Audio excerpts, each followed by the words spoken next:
بسم اللہ الرحمن الرحیم۔ آپ کی لائف سے ایک اور ویڈیو۔ لائف کا میننگ ہوتا ہے کہ آپ کے احادیث سے میں جو ہے نا آپ لوگوں کو چیزیں بتاتا ہوں، اور آج کا جو کانٹینٹ ہے امامت ہے، بہت زیادہ امپورٹنٹ ہے۔ لوگوں کو آج کل امامت کے نہ مسائل کا پتہ ہے، نہ لوگوں کو امامت کا پتہ ہے کہ جی کرانی کیسے ہے، نہ لوگوں کی قرات ایسی ہوتی ہے کہ جو امامت کے لیے ضروری ہے، اور لوگ جو ہے ہر کسی کو آگے کھڑا کر دیتے ہیں، نہ اس کی نماز کا پتہ ہے، نہ امامت کا پتہ ہے، نہ قرات کا پتہ ہے، نہ کسی اور چیز کا پتہ ہے، اور لوگ جو ہے نا اس کو واہ واہ اس کے پیچھے کھڑے ہو کے کرتے رہتے ہیں۔ اگر ایک بندہ امام جو کھڑا ہوا ہے اور اگر اس کی قرات صحیح نہیں، اس کے مسائل نہیں پتہ، کچھ نہیں پتہ، تو پیچھے جتنے مقتدی اس کے پیچھے کھڑے ہیں سب کی جو نماز جو ہے وہ خراب ہونے کا ڈر ہوتا ہے۔ امامت کا حق و فرض۔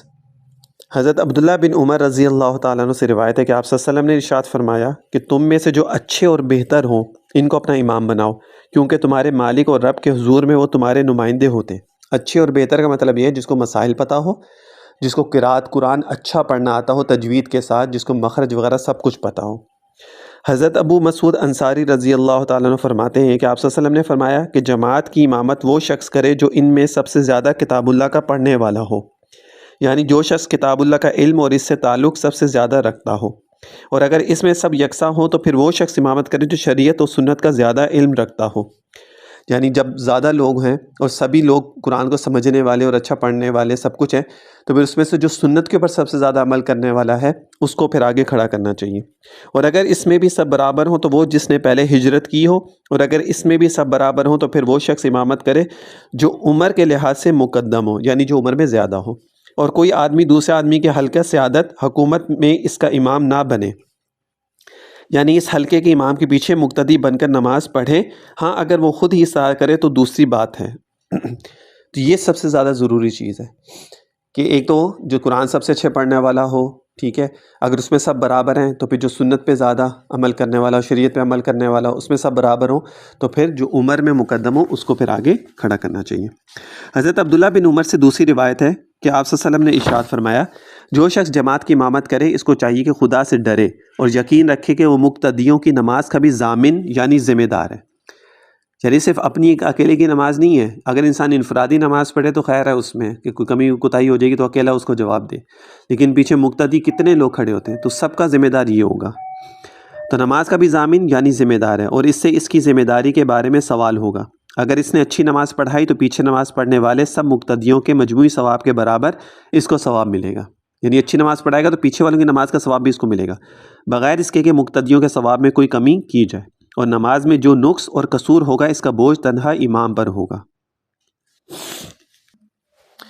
حضرت ابو ہریرہ رضی اللہ تعالیٰ عنہ سے روایت ہے کہ آپ صلی اللہ علیہ وسلم نے فرمایا کہ جب تم میں سے کوئی لوگوں کا امام بن کر نماز پڑھائے تو چاہیے کہ ہلکی نماز پڑھائے،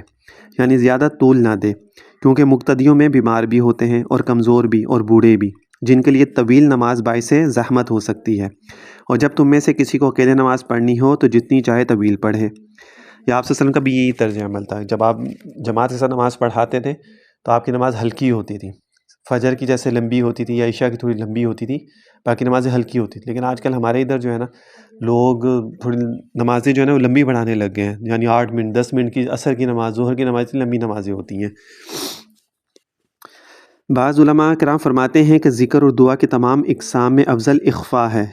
یعنی آہستہ پڑھنا ہے، خواہ امام ہو یا منفرد، اور حضور کا جہر فرمانا تعلیم امت کے لیے تھا، اور اگر کسی جگہ امام جہر و اعلان میں مصلحت دیکھے تو اور تعلیم و اعلام مقصود ہو تو درست ہے بلکہ مستحسن ہے۔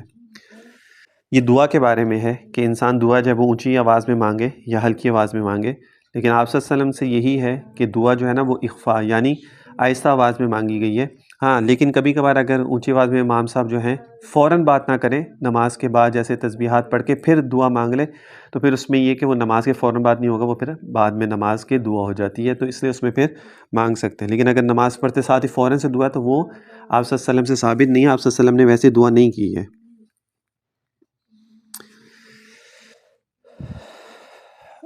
تو یہ امامت سے ریلیٹڈ کچھ چیزیں تھیں جو میں نے آپ لوگوں کے ساتھ شیئر کی ہیں۔ کل انشاءاللہ تعالیٰ مقتدیوں سے ریلیٹڈ کچھ چیزیں ہوں گی، وہ میں آپ لوگوں کے ساتھ شیئر کروں گا۔ یہ جو ویڈیوز میں بتاتا ہوں نا، اس کے اوپر آپ کی لائف سے ریلیٹڈ جو بھی ہوتی ہے اس کو کائنڈلی پوری ضرور سنا کریں، بہت امپورٹنٹ ہوتی ہے۔ اس میں آپ لوگوں کو بہت ساری چیزیں جو ہیں وہ